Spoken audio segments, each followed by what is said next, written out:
Thank you, Mr. Chairman. Well, the Mueller report was supposed to be the end-all, be-all, the great groundswell of support for impeachment, ensuring that Americans would want to tar and feather the president, run him out of Washington on a rail, deprive the American people of the president that they duly elected. Well, that didn't turn out to be the case.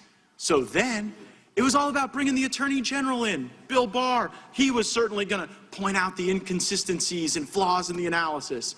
Well, that didn't happen because the majority wanted to insist that their unelected staff ask questions of the Attorney General of the United States. But no, they said, we'll go to court, we'll win, we'll force Bill Barr and Don McGahn to come and testify.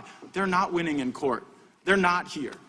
It's a joke. For the last 4 months, the path the majority has taken us on has rambled from disorganized to just downright dizzying.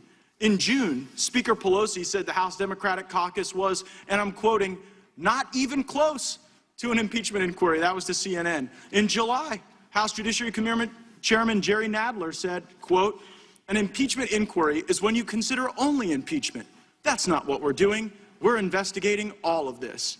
But then in August, in a CNN interview, Nadler said, this is a formal impeachment proceeding. Then in September, when asked if the Democrats are engaged in an impeachment inquiry, the House Majority Leader Steny Hoyer answered, no.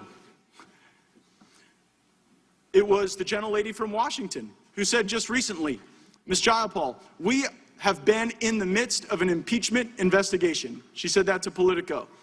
But then in the very same story, the gentleman from Connecticut, Mr. Himes, said, no, we're not in an impeachment investigation. Then the gentleman from New York, Mr. Gregory Meeks, said, when asked if the House was investigating impeachment, he said, well, maybe we don't know whether an impeachment investigation has begun. It's just dizzying. Last week, it was the Judiciary Chairman, Jerry Nadler, who said, what we're doing is very clear. It's been very clear. It continues to be very clear. The Speaker has backed us at every point along the way. This process has been about as clear as Joe Biden's last answer to race relations that involved turning on the record player. We don't know where we are or what we're doing. Now, Mr. Lewandowski, I am not allowed by House rules to impugn the motives of my colleagues or to speculate as to what might be animating this bizarre circumstance. But those rules don't apply to you. So, Mr. Lewandowski, do you have a thought as to why we continue to engage in a charade that is overwhelmingly opposed by the American people and fundamentally misunderstood by my Democrat colleagues? You know, Congressman, I think they hate this president more than they love their country.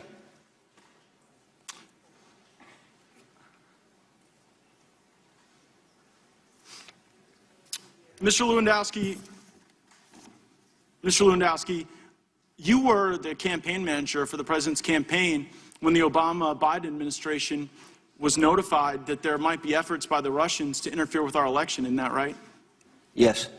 And can you describe for us the briefing you got as the campaign manager to ensure that our system was resilient and American democracy was protected?